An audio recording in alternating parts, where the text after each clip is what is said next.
So today we're going to go over a very simple self-care routine. This includes the use of a Gua Sha tool. So Gua Sha tools have been used to help decrease the appearance of fine lines and wrinkles and also to decrease puffiness. I primarily use it and recommend it to my patients to help reduce muscle tension in the facial regions, head and neck, as well as to help improve lymphatic drainage.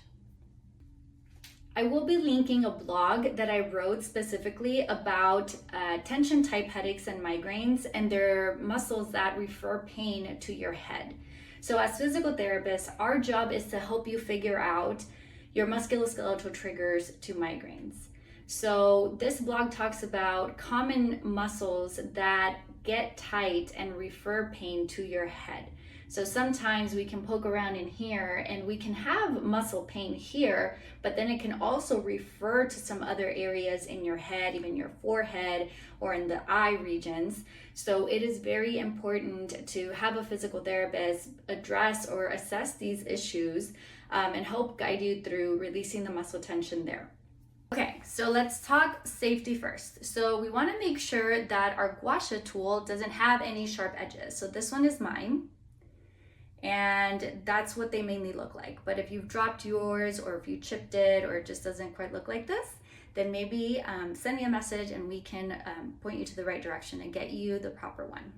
The next step is to make sure that you have a good body oil. So my body oil is rose and hibiscus, so just something super basic. It doesn't have to be fancy or anything.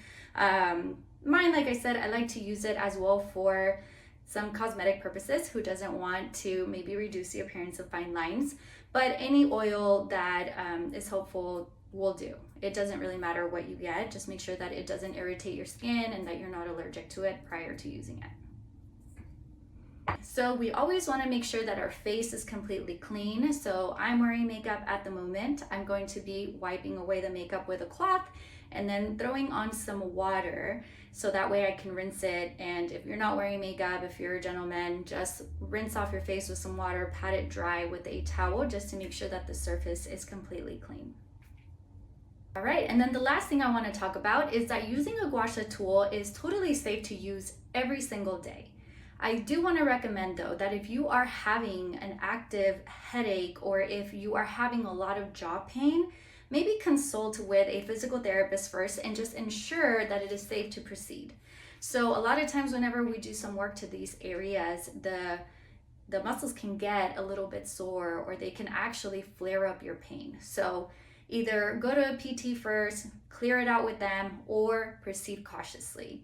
So a little bit of pain, even additional pain the next day, it's totally normal. But if the next day you're still in a lot of pain or the pain has not gone away, make sure that you schedule an appointment with a physical therapist. And I'm also going to be including a link below where you can talk to me and we can talk this out and just see if it's something that it's safe to proceed or if you should come into the office. Typically, you want to treat this as like if it was a workout. So let's say that you went to go work out today, your muscles are really sore. Tomorrow, you might give yourself a break from that workout to let your muscles rest and recover. So same thing here. If you've gotten to a point where you're doing it daily, your muscles feel great, your skin looks good, there's no added puffiness, then you're good to continue to do it daily as an excellent way to manage your muscle tension. All right, so my face is nice and clean. Washed some water over it, patted it dry, everything feeling good. We are going to start off first by opening up our lymph nodes. So our lymph nodes are there to provide drainage to any fluid that we might be moving through our skin, or even if some of the toxins or fluid that's being flushed out from massaging your muscles, we want to make sure that those lymph nodes are opened up and ready to get rid of all of those toxins or any extra fluid. So there's 3 that we are going to focus on today, or at least 3 areas. One of them is behind your SEM, and then one is behind or underneath your mandible, and then the last ones are in both opposite sides of your, or in front of your ear. So your SEM muscle, if you side bend your head and you rotate away, is this guy that pops out. You want to go directly behind that, and you're going to go behind it on both sides. You're gonna use 2 fingers and gently pressing onto your skin, and you're gonna do a J motion.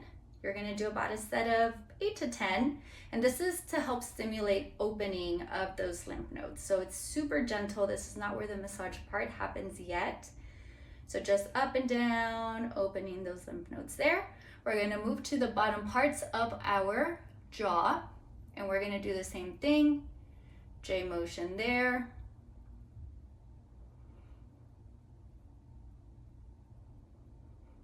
Anywhere from 8 to 10. And then last one, we go in front of our ears, and same thing.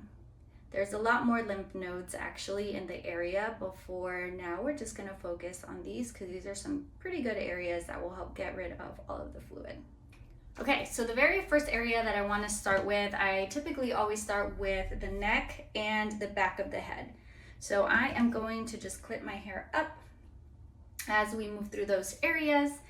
And so now we're gonna take our oil, whatever you have at home, and we are going to take a few of those and just a few of those drops, drop them into your hand, and all you're gonna do is you're gonna go up on those areas.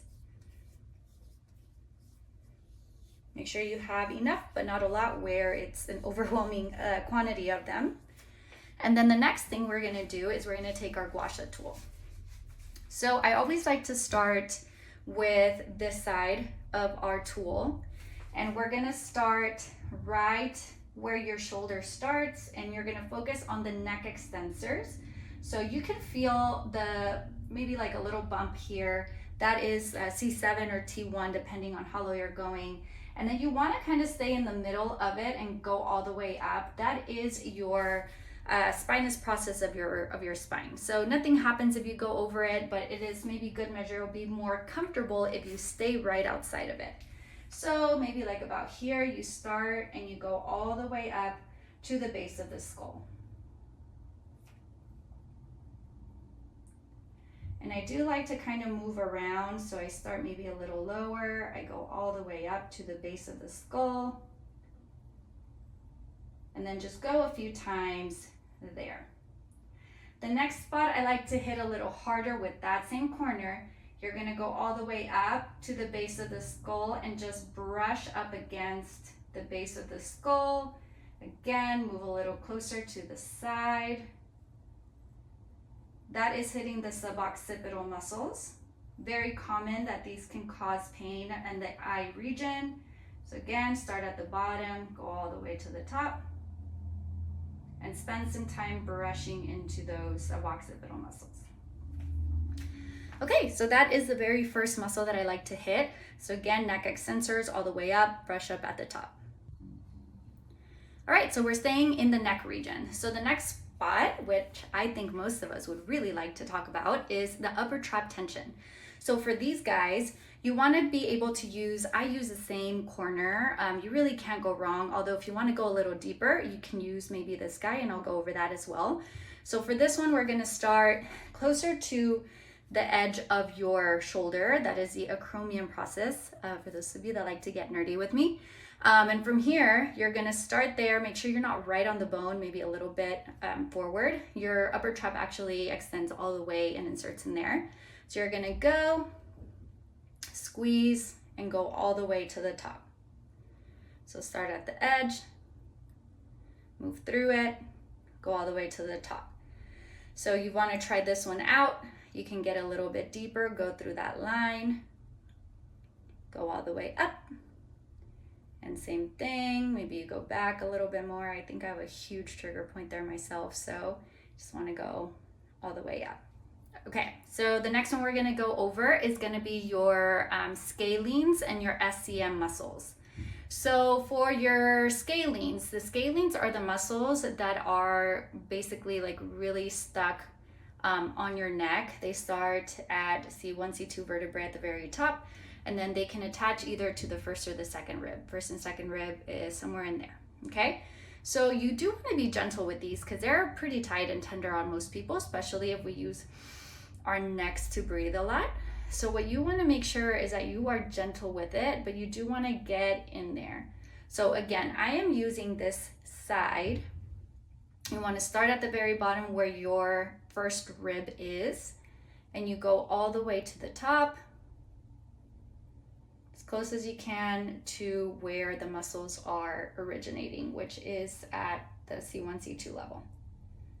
If you want to get more aggressive with it, you totally can. This actually feels really good to me just with this. You can try that, but it will be a little aggressive. I actually don't love it, but you know, it's up to you. It's like, I know some of us like really intense massages, so you're welcome to try whichever you like, but preferably let's use this angle and go all the way up. For your SCM muscle, so this is a really good one. This is a very common one that is used whenever we're not breathing properly. And so with all of my patients, I go over breathing mechanics because we want to decrease the amount of tension that we're utilizing while breathing and using other muscles that we really shouldn't be using. So diaphragmatic breathing always is what I go for. But this muscle gets tight a lot of the times because we're not breathing properly, and that is your SCM again. So side bend and rotate away and you'll find it. I also made a reel about how you can specifically target that muscle with your fingers. And trust me, it's not a fun one. It definitely can get tender for most people. So that muscle starts at your clavicle, and also there's a part that starts at your sternum. So you want to hold that area, and then you want to go diagonally over to right behind where your ear is. There's like a prominent area, and you go all the way up and along that. This one feels really good. I am a little bit more tender at the top, so again, you can spend a little extra time massaging there. Be very careful because this one refers to your ear, top of your head, forehead, like it's a really big one. And so, you know, if you're having some referred pain, it's normal, but back off a little bit if it starts getting too intense or you start getting a really bad headache. All right, so we finished the back of the neck and the front of the neck muscles. We're now gonna move on to the submandibular muscles and the facial ones. Okay, so again, we're gonna take some of our little oil and just sprinkle a few drops there, spread it out, and then I usually just pat my face with it. I do not rub anything in really hard, and you do wanna make sure that you get some underneath your mandible, okay? So this is looking pretty good. We're gonna grab our Gua Sha Tool. I had a little too much on there. And we're gonna start off with the muscles underneath our mandible. So for this one, I do like to use this bigger corner. And so we're gonna go right underneath the line or the mandibular line, and we're gonna move towards our chin. So we're just gonna go back and forth. To me, this one feels really good, but if you're really tender in that area, just be super gentle with it. So again, look something like this, forward and back. So this is gonna be the digastric muscles that are right underneath your tongue. And that's that. The next muscle that is one of the main ones that most patients have tightness in and can also have referred pain, more specifically to above the eyebrow region, is actually your masseter. So your masseter muscle, I actually like to use this side of the tool. And so the masseter runs from your cheekbone to your mandible. So we're gonna go, and you can use your hand to like anchor down your skin, and we're gonna go in an upward motion. And make sure that you go from the bottom all the way to your mandible.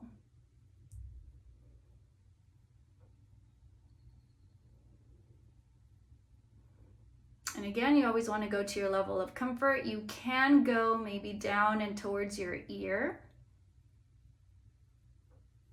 And that to me just feels really good, especially over towards the back and those fibers back here. And so another reason why you always want to try to go up and away is again for that lymphatic drainage, for the circulation of the fluid or any inflammation that you might have to go up that direction. And then for the cosmetic purposes is going to be to help reduce any like sagging skin in that area. So you can go gently, and then you can also use more of like this angle if you're trying to wash away some of that fluid. You can go where your cheekbone is and just wash away some of that fluid that may have accumulated from being a little more aggressive with the muscle. Okay, so that is masseter. The next muscle that I actually love to do is temporalis. So your temporalis muscle is all around the side of your head or on the temporal bone. It is actually also one of the muscles of mastication, and it actually has a huge referral pattern. It could be referring into your cheek, into your eye. It could go radiate up, or it can radiate into your ear as well. So we're going to focus on the anterior fibers. The anterior fibers are going to be more along this area here. You have middle and posterior. But for the purposes of today, this is the anterior fibers are the ones that typically get a little more tight, since those are the fibers that are involved in chewing. So for this one, I like to use this end here. And so what I like to do is we're probably going to start right above the forehead and then bring it down towards your ear. For me, like I have a tender spot like right there, and you can hang out and do a little bit of more work in that tender area. I always want you to be able to bring it down and close to that lymph node that we opened up by the ear.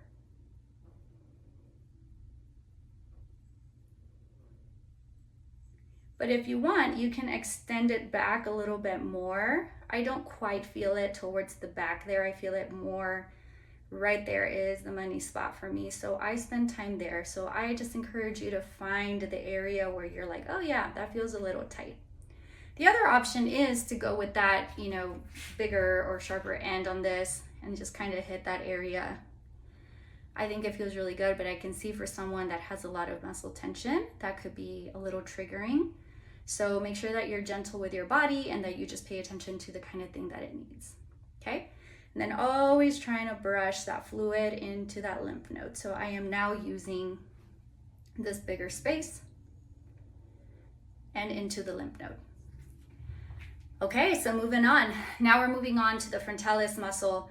This is one that more commonly, I love doing it to get rid of some of those wrinkles. But again, it is one that could refer pain and could also cause tension type headaches, especially like that band around the forehead type feeling. So we are going to use this bigger side. And so I always like to anchor somewhere. And so I'm going to start at my eyebrow line, and I'm going to go up and up. So again, for wrinkle purposes, we want to get rid of those wrinkles. We want to kind of iron them away. It goes up, but this is a very good one that we can do to get rid of some of the tension we've been having. Okay. So if you can see, my skin is getting a little bit red. That is totally normal. That means that you're getting more blood coming to the area. The more blood you have, the more nutrients, the more oxygen, all of that. So don't be concerned. Again, if you feel like you're a little nervous about using it for the first time, just don't overdo it. Just back off a little bit. Just see what the motions feel like for your skin. Sometimes we do need to decrease some of the sensitivity. Like I am able to go a lot deeper into my muscles without having any pain, but there were times where I did have some masseter tightness that was causing a little more pain. Alrighty, and the last muscle we're gonna go is right in between our forehead. And so for this one, we use that sharp end again, and all you're doing is you're going up and down. And I love this one. It is so relaxing to me. It is a tender muscle for me in particular, but I really love it. And so you just want to spend some time going up and down, and that's it. I'm going to add this last little piece of information. If you want to do it, if you're good, you're good. You can leave your oil on, go to bed. It's going to help your skin hopefully. But another one of the things I like to do is just a gentle massage again. I go around the forehead. I go into the lymph node there. I go into the submandibular lymph node here, and then I wash it down into the lymph node that we opened up behind our SCM muscle. So again, I go up into the lymph node, into the lymph node, and back. Okay, so that is it. You obviously do both sides. I only did one of the sides. Feel free to shoot me a message if you have any questions. And also if you want help discovering which of the muscles that are referring pain to you, if you're having TMJ pain, tension type headaches or migraines, if you're kind of nervous to poke around, please book a discovery call with me. We can discuss it, or we can discuss further treatment. I do offer virtual treatments online. And it just make sure that you feel safe doing this, and that I know it can be a little scary, especially when you are oversensitive from having muscle tension that has been going on for a long time. But hopefully you find this video helpful, or if you know someone that could benefit from it, please send it over to them. Thank you.